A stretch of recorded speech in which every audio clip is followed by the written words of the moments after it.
This is WFYI News Now. It's Monday, December 29th, and I'm Jeremy Rubin. Here are today's Central Indiana and statewide stories.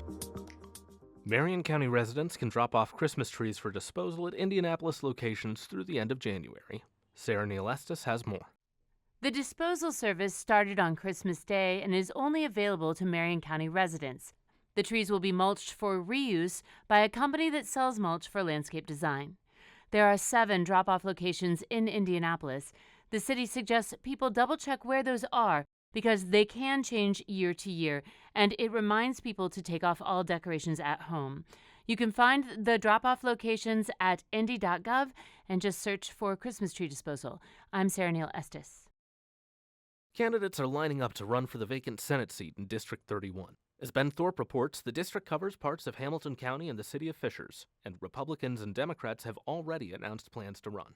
The seat opened up earlier this year when Republican Senator Kyle Walker announced he would not seek re-election. Since then, a handful of candidates have announced they will run for the seat or are considering it.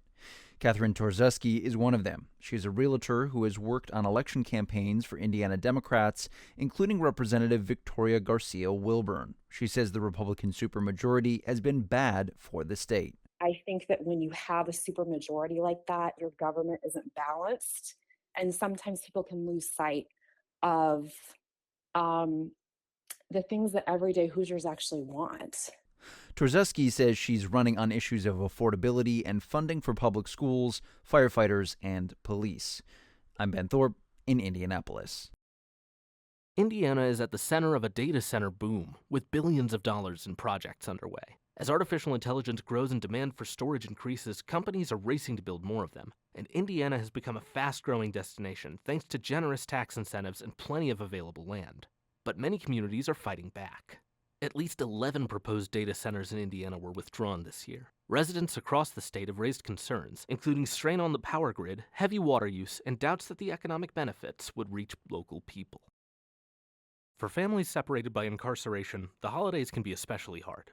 Farrah Anderson reports on how community groups in Indiana are helping families stay connected. Derek House was incarcerated for 7 years, almost as long as his daughter has been alive.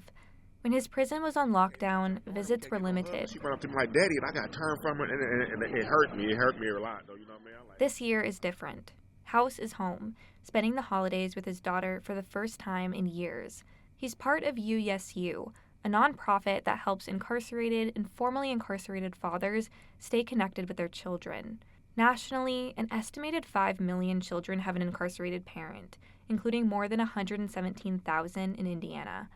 Studies show that maintaining connection can reduce recidivism and help families heal. I'm Farrah Anderson in Indianapolis. IU football coach Curt Cignetti and Alabama coach Kalen DeBoer share a similar background. Their first jobs as head coaches were in the lower ranks of college football. Cignetti and DeBoer face each other January 1st in the quarterfinals of the college football playoff at the Rose Bowl. Cignetti says he respects DeBoer, who started as a head coach at NAIA Sioux Falls. Been following his career for a long time. You know, he kind of started out at a lower level like I did. And ever since he went to Washington, you know, really kind of studied his offense and I think he was a great coach.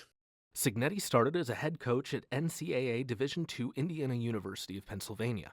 The more common career path in major college football is becoming a head coach after years as an assistant at the same level. DeBoer says he wouldn't change a thing about his rise. I mean, with the playoffs the way they are, and us having to go 4 rounds, been through that many years, whether it's as an assistant or as a head coach, going back to Sioux Falls days. Top-ranked and undefeated IU is favored in the betting markets by 6.5 points over Alabama. That's all for today's episode of WFYI News Now. Our podcast is produced by Zach Bundy, with support from the news team at WFYI and public media journalists across the state. Kendall Antron produced our music. If you liked today's episode, remember to subscribe and share, and follow WFYI on Facebook, Instagram, TikTok, and YouTube to get the latest updates from our newsroom. Thanks for listening. We'll see you next time. We'll be back Tuesday, December 30th.